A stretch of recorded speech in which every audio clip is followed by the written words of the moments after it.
Bueno, oremos al Señor.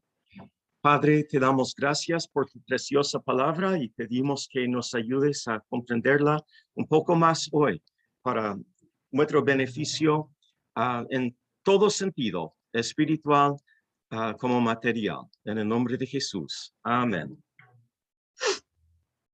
Bueno, tomando de nuevo el tema de los comienzos, hoy vemos lo que podríamos describir como el nacimiento o el comienzo del pueblo de Dios, el pueblo de Israel. Como alguien ha dicho, como pensando en cómo un ser humano comienza, un ser humano comienza la concepción, después hay 9 meses de gestación en el vientre y después llega el momento del alumbramiento, el nacimiento. Bueno, así se puede pensar también. Cuando Dios eligió a Abraham, fue la concepción. Después la gestación fueron 400 años de todo el tiempo de Isaac y Jacob y los 12 patriarcas y el tiempo en Egipto, cuando se convirtieron en esclavos finalmente. Pero llegó el día del alumbramiento, el nacimiento del pueblo, cuando fueron liberados de Egipto y cruzaron el Mar Rojo y salieron. Y eso fue el comienzo de esta nación de acuerdo con el plan de Dios. Podrían preguntarse, ¿qué importancia tiene algo que ocurrió hace 3,500 atrás? Y especialmente como ocurrió en el otro lado del mundo. ¿Qué tiene que ver conmigo? ¿Qué tiene que ver con nosotros? Bueno, la Biblia nos enseña que tiene una importancia enorme. Quizás no estemos acostumbrados a ver nuestra vida en relación con el pasado. A lo mejor estamos muy envueltos en que trabajamos para poder comer y comemos para poder trabajar. Y eventualmente llegamos al fin de nuestra vida y morimos. Y eso ocurre semana tras semana y año tras año. Puede ser que la única conexión que ustedes sienten con el pasado es que, bueno, hace 3,500 años atrás, también la gente simplemente trabajaba para poder comer y comían para poder trabajar. Y se reproducían y finalmente llegó a nuestra generación, pero todo es lo mismo. Pero como dije, la Biblia nos enseña otra conexión que nosotros tenemos con lo que pasó en esa oportunidad hace 3,500 años atrás. Lo que Dios hizo al liberar a los esclavos israelitas de Egipto nos afecta enormemente. Ahora, esta semana recién pasada hubo un feriado. ¿Se acuerdan? Y lo que se celebra o se protesta en esa celebración, el nombre ha cambiado. Pero lo que originalmente era que el 12 de octubre de 1492, Cristóbal Colón y sus acompañantes vieron por primera vez tierras americanas. Ahora, no toda la gente toma eso con gozo, como una celebración, como algo bueno. Algunos lo ven como una tragedia, otros lo ven como algo bueno, una bendición. Pero todos fueron afectados por eso.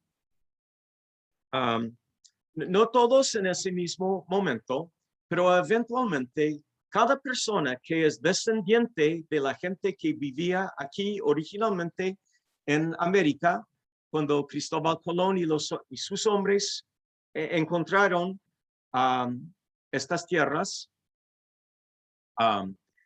y todos los que eran descendientes de los que vivían en Europa, Asia, África y Oceanía han sido transformados por ese encuentro de dos mundos. En este siglo, absolutamente todo el mundo es afectado por ese encuentro. Pero no pensamos en eso todos los días, pero es la verdad. Ahora, podría darles muchos ejemplos de eso, pero simplemente quiero que acepten que eso cambió la historia, cambió nuestras historias. Yo no existiría si no fuera por ese encuentro, y ustedes tampoco. Por lo menos no serían las mismas personas que son. El pasado tiene un efecto importante, enorme sobre nosotros. Y eso es lo mismo con lo que pasó hace 3,500 años atrás, cuando Dios liberó a los israelitas de Egipto y formó esa nueva nación. En el pasaje de hoy, que si quieren ver en sus Biblias, sale en Éxodo capítulo 6, versículos 2 al 8, que a propósito tomé porque tiene algunas cosas importantes, pero toda la historia del Éxodo tienen que leer el libro de Éxodo desde el capítulo 1 hasta por lo menos el capítulo 22, para como tener esta idea. Pero en este pasaje de hoy podemos aprender muchas verdades, pero solo quiero enfatizar tres esta mañana.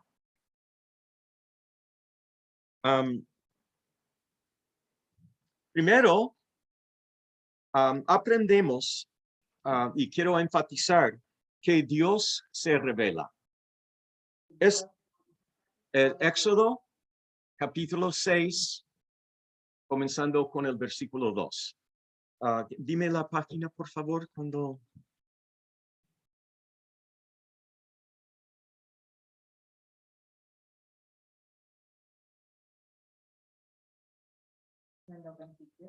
Página 93, si no lo han encontrado.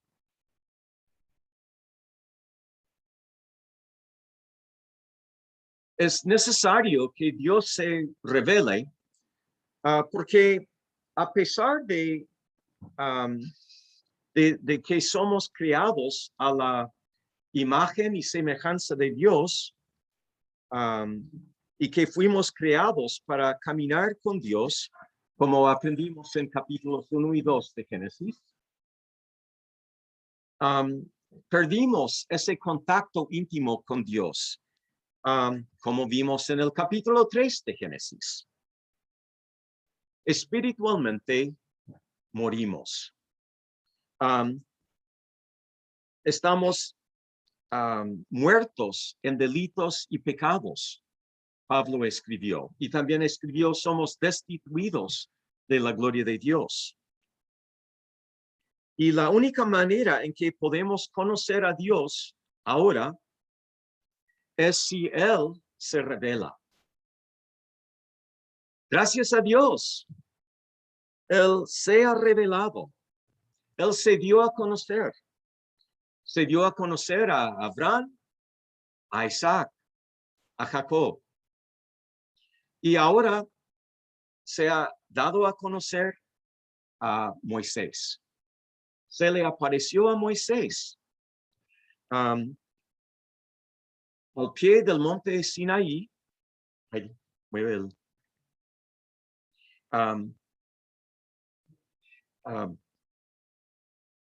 Donde encontró la zarza que ardía.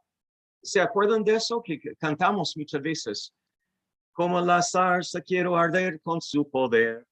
Esa zarza es la zarza donde Dios se reveló a Moisés en el desierto.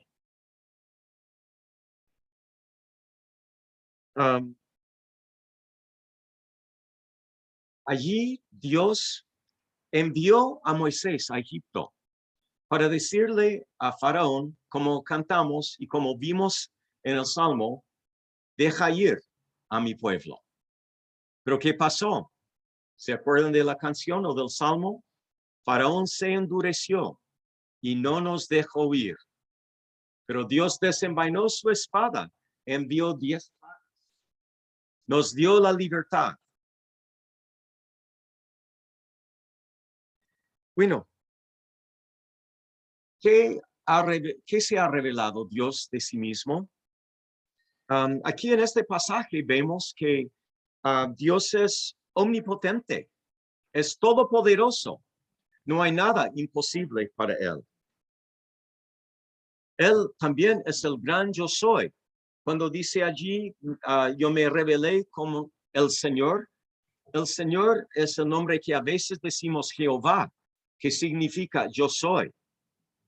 Dios es el gran yo soy. Es el Dios que establece pactos con los seres humanos, como él menciona en este pasaje. Él es el que toma la iniciativa para ofrecer entrar en este pacto, acuerdo, convenio, contrato o tratado, como quieran llamarlo. Él entra en ese pacto con ciertos seres humanos. Él lo hace libremente. Es Dios que dicta los términos de esos contratos o esos pactos. Él ofrece promesas en esos pactos, pero también pone requisitos. En Génesis 8 y 9, él ofrece un pacto de gracia, como vimos la otra semana, un pacto de gracia sin condiciones. Él no va a destruir la tierra con un diluvio de nuevo.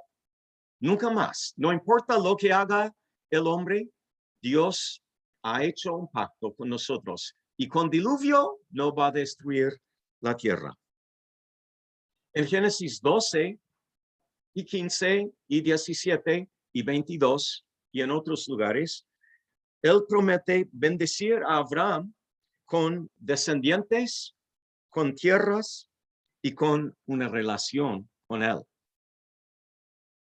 Ahora, en el Éxodo, como leíamos en la lectura de hoy, Dios se acuerda de su pacto con Abraham, con Isaac y con Jacob. Y lo recuerda para cumplirlo. También Dios se revela como el Dios compasivo. Oyó el gemido de sus hijos, los hijos de Israel, en su esclavitud, en sus duros trabajos en Egipto, y los librará de esos trabajos pesados. Los liberará de su esclavitud a los egipcios. Y en tercer lugar, para hoy, porque Dios se revela, Dios hace pactos, y ahora él se revela como el que toma a la gente como su Dios, y él es, ellos serán su pueblo. Él establece esta relación pactual con seres humanos. En este punto de la historia, Dios elige a este pueblo por ser descendiente de Abraham, Isaac y Jacob. Pero si recordamos lo que aprendimos acerca de Abraham y si estudiáramos el resto del Antiguo Testamento, descubriríamos que esta elección se basa en la pura misericordia, en la misericordia de Dios. Dios no escogió a Abraham y a esta nación que descendió de él porque eran mejores que otros. No los eligió porque eran más poderosos que otros. No los eligió porque eran más inteligentes que otros. No los eligió porque eran más devotos que los otros. No, Dios sencillamente los escogió porque así le agradó para lograr sus propósitos, incluyendo para mostrar su gloria, como aprendimos la semana pasada. Decimos que no había mérito en ellos. Fueron escogidos por la gracia. Para resumir esta parte, hay tres verdades teológicas para tener en mente. Dios se revela, Dios cumple sus promesas, y cuando Dios elige, lo hace en base de su gracia, no en base de los méritos de los elegidos. Bueno, ahora vamos a la historia que dije que transformó el mundo. Nuestro pasaje de hoy es solo una parte representativa del nacimiento de la nación de Israel. Dios hace lo que dice que va a hacer. Creo que todos saben de la historia, como acabo de repetir de la canción y del salmo. Finalmente, después del último y más terrible de las plagas, la muerte de los primogénitos, los Faraón los deja ir. Más bien, los expulsa. Pero recuerden también de la historia que no sale en la lectura de hoy, pero en la historia del Éxodo, que los israelitas no perdieron a sus hijos primogénitos en esta plaga por esta razón. Ellos tenían que sacrificar en cada hogar un cordero y pintar el marco de la puerta con la sangre de ese cordero. Y cuando el ángel de la muerte vino a matar a los primogénitos, si veía esa sangre sobre la puerta, él pasaba por encima de esa casa sin hacer daño a nadie adentro. Cuando no había la sangre, entonces el primogénito en esa casa moría. Después de expulsar a Israel, el faraón y los egipcios cambiaron de opinión y los persiguieron para hacerlos devolver. Y allí es cuando Dios abrió el Mar Rojo e Israel cruzó con pies secos al otro lado. Pero los egipcios, cuando trataron de perseguirlos, el Señor cerró el mar y el ejército de Faraón murió ahogado. Dios los había liberado de la esclavitud en Egipto.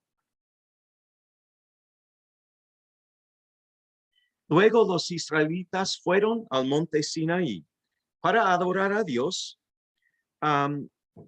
y allí él hizo su pacto con ellos.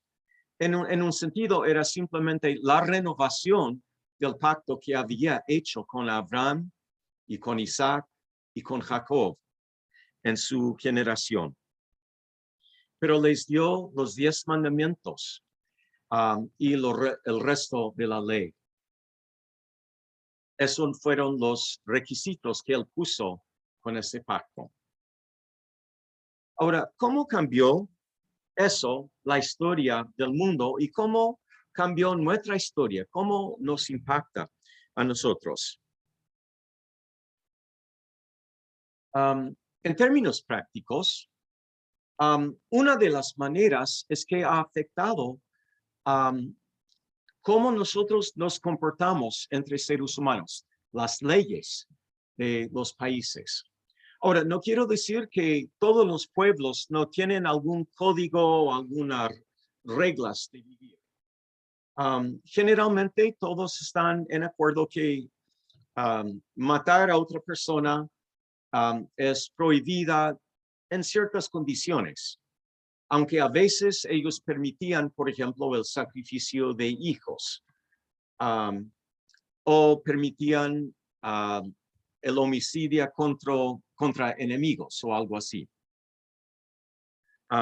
Generalmente respetaban en alguna forma la propiedad de las personas, aunque variaban un poco en cómo eso se lleva a cabo. Pero eso es común en todas las naciones. Pero hay otras cosas que tienen un efecto simplemente de la ley de Dios dada en los 10 mandamientos. Por ejemplo, el derecho a un día de descanso. Si no fuera por los 10 mandamientos, eso no habría llegado a las leyes del país. Ustedes a lo mejor tendrían que trabajar los 7 días a la semana sin descansar. Pero la ley de Moisés ha afectado las leyes, no solo de países cristianos, hasta países que no tienen nada que ver con el cristianismo, ahora entienden la importancia de tener un día de descanso. Y eso sí, es un efecto que tenemos de este gran evento del Éxodo. Hay muchos otros ejemplos, pero ahora quiero ir a otro efecto. Cuando Dios formó este pueblo de Israel, lo formó con un par de propósitos. Uno era para transmitir su palabra a través de los profetas. Y eso ocurrió comenzando con el tiempo de Moisés y en el próximo más de 1000 años. Dios estaba dando más y más revelación de sí mismo y de su voluntad y de su manera de funcionar. Y él estaba dándonos promesas de que vendría un Mesías, alguien que nos salvaría, que había prometido en Génesis capítulo 3, la semilla o la simiente de la mujer, que vendría para aplastar la cabeza de la serpiente.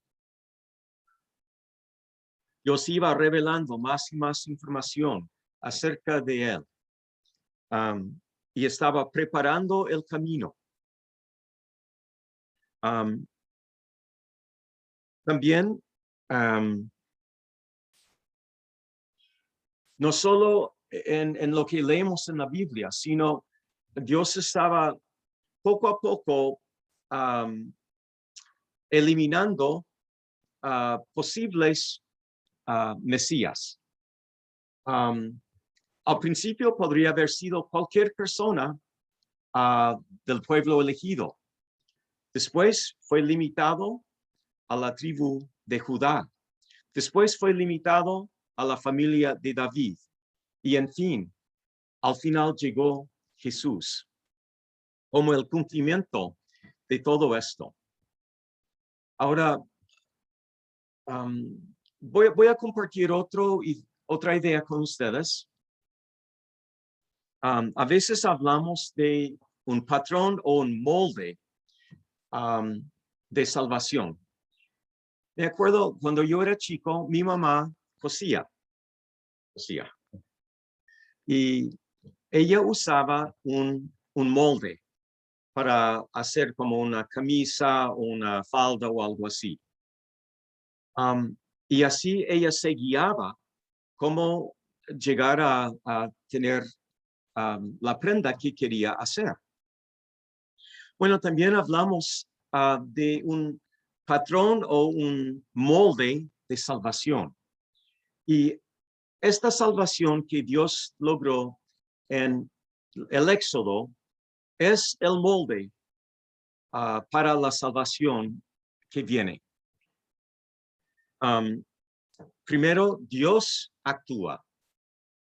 No viene del ser humano. Dios tiene que hacerlo. Como Dios fue y Dios liberó a los esclavos de Egipto, en la salvación, Dios nos libera de la esclavitud al diablo y al pecado y a la muerte. También en este modelo o este molde de salvación requiere el derramamiento de sangre. En Egipto fue el derramamiento de la sangre de los corderos. Pero para nuestra salvación depende del derramamiento de la sangre del Cordero de Dios, Jesús. La perfecta sangre, el perfecto sacrificio, la perfecta propiciación, decimos, que quita el pecado del mundo. Y lo que ocurrió en el Éxodo fue solo preparación para lo que Jesús haría 1500 años después. Y yo creo que todos ustedes están de acuerdo que lo que Jesús hizo ha cambiado todo el mundo. No estamos como habríamos sido sin la intervención de Dios. Por medio de la venida de Jesús, la segunda persona de la Santa Trinidad, como uno de nosotros. Eso nos ha transformado personalmente a nosotros, si lo hemos recibido como nuestro Señor y Salvador, porque ha cambiado nuestro destino eterno para estar con Dios, para siempre disfrutando de su presencia. Pero también simplemente el efecto del cristianismo ha transformado las naciones del mundo. No para decir que todos los ciudadanos de los países son salvos eternamente. Por eso tenemos que salir a compartir las buenas noticias de Jesús con ellos.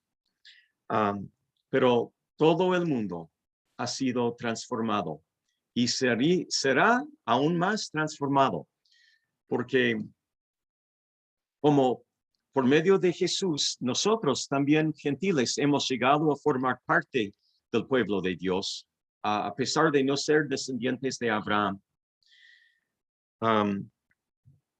También en el Éxodo los llevó a la tierra prometida y nos va a llevar a la tierra prometida de nosotros también. La tierra renovada, el nuevo cielo y nueva tierra. Y todo eso fue ilustrado por lo que Dios hizo en el Éxodo hace 3500 años. Entonces, hemos visto varios comienzos. El comienzo del universo y de la raza humana en Génesis 1 y 2. El comienzo del pecado y también el comienzo de la promesa de salvación en Génesis 3. El comienzo de lo que va la intervención de Dios en la tierra por medio de Abraham y su descendencia. Y ahora vemos otro paso importante, la formación de la nación que Dios va a utilizar para entregar la palabra de Dios a todo el mundo y para entregar el Salvador del mundo por medio de los descendientes de Abraham en la nación de Israel. Así que tenemos mucho que darle gracias al Señor, mucho que agradecer y espero que reflexionen sobre los grandes eventos que Dios ha hecho en el pasado para ver que yo soy conectado con esto, yo soy recipiente de esto. Oremos al Señor. Gracias, Padre, por ser un Dios que se revela a personas que no lo merecen. Y gracias, Señor, que tú eres un Dios que cumple tus promesas. Y gracias, Señor, que nosotros también hoy formamos parte de tu pueblo, porque has cumplido tu promesa de enviar un Salvador y nos has incluido en tu pueblo por medio de nuestra fe en él. Ayúdanos, Señor, a agradecerte esto todos los días de nuestra vida y de toda nuestra eternidad. En el nombre de Jesús. Amén.